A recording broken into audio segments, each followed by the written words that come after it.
Welcome to Walking with Jesus Bible Study. We're going to be in the book of Galatians, chapter 5, verse 6. For in Jesus Christ neither circumcision availeth anything, nor uncircumcision, but faith which worketh by love. And I'll repeat that. For in Jesus Christ neither circumcision availeth anything, nor uncircumcision, but faith which worketh by love. The best way to express the faith we have in God is how we treat another human beings. If we spend most of our lives cheating, swindling, it would be very hard for one to believe that we have received salvation in our lives. Salvation should be compelled one to loving one another, because of the love one was shown first. Strive to be loving and supportive to your neighbors, family, friends, strangers, in your daily life. If we do not reflect love and kindness to people, why would then the people we're speaking the gospel to want to believe that we are with Christ? We can't go out and act just like they do. We can't sit there participating in the same things that the unbelievers are participating in. We're supposed to be set apart.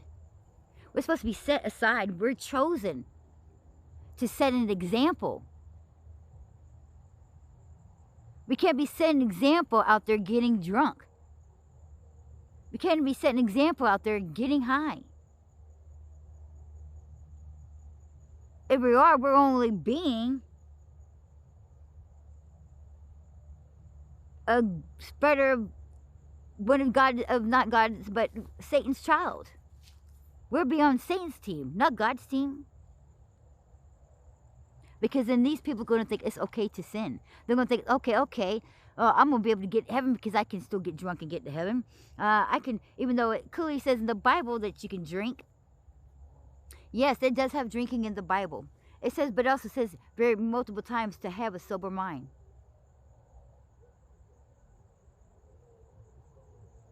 You're not supposed to be drunken. Yes, it's okay to have one or two. Everything is okay as long as you do it in moderation, so to speak. But here's the thing. If you truly love God and truly want that deep relationship with God, you wouldn't do any of that. You wouldn't drink at all.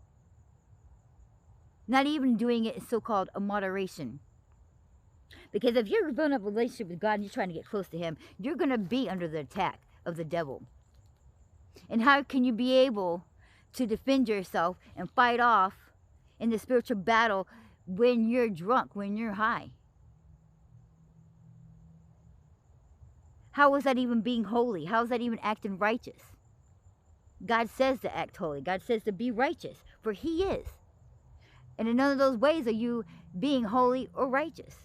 You're not setting a very good example. How are these people going to follow you when you're being angry and speaking very rudely towards everybody and the disrespect towards different people? When you're being judgmental to people. It's not very polite. It's not right. It's not just. It's not fair. God is just. He is right.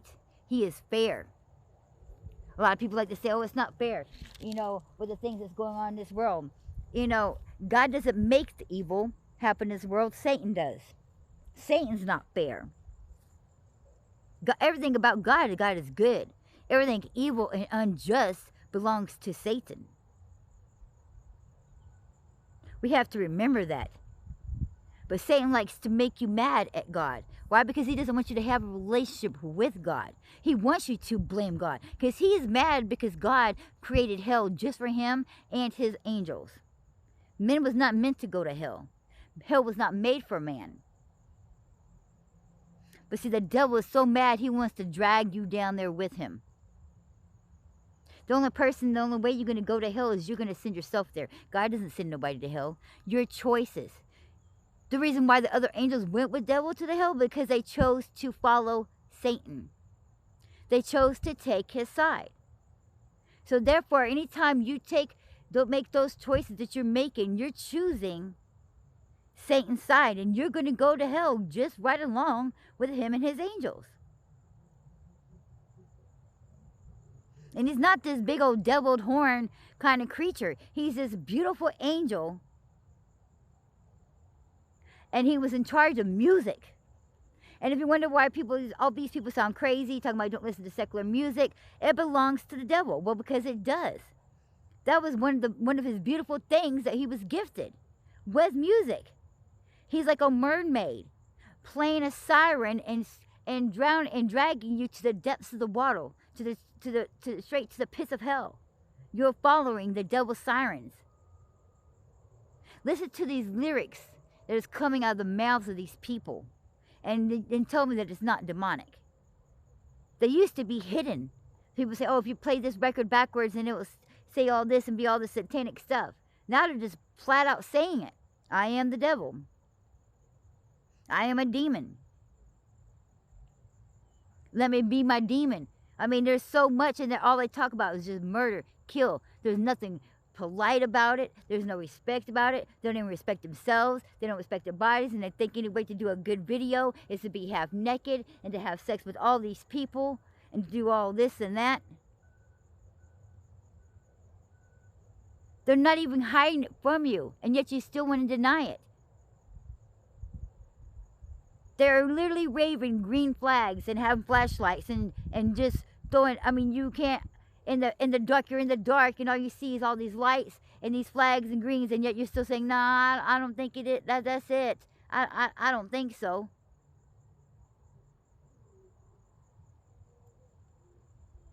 That's how blinded you are. You got to wake up and pay attention.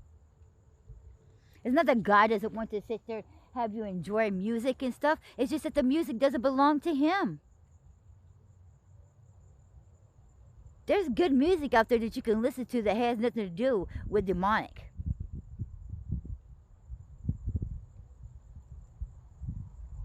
Oh, if you prefer rock, there's a lot of Christian rock bands. There's a lot of Christian rap artists.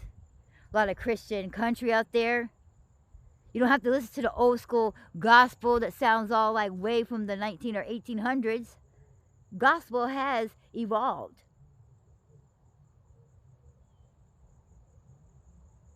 A lot of people just want to make excuses because they just want to be out there shaking their butt.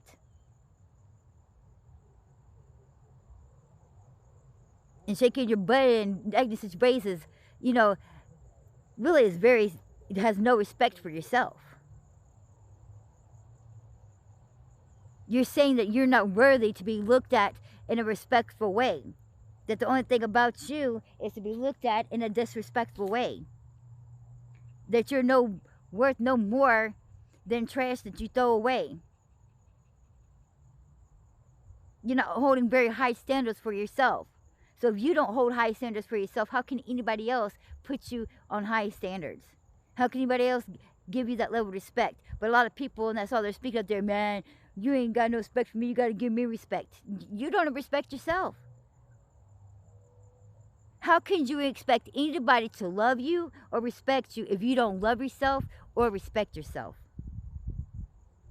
Because first of all, they're going to look at you and see that you don't do that. So like, man, why would I do that? You don't even love yourself. Man, you don't even like yourself. You don't even respect yourself. Why am I going to waste my time on it, man?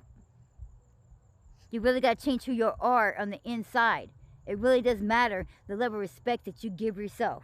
When you carry yourself with a level of respect, you don't have to ask for people to respect you. It comes naturally because they can see that upon you. It shines. It's known. You don't have to make it known. It's already known. It's being said. You speak it for yourself without even saying a word. Actions speak louder than words. The way you carry and handle yourself will speak louder than any words and anything out of anybody's mouth that is talking about you, talking bad about you, or talking back behind your back. Your actions, your body language will speak for itself. Your body will defend itself. It will demand that respect without you even having to say a word. Love yourself. Respect yourself. And do the same to other people.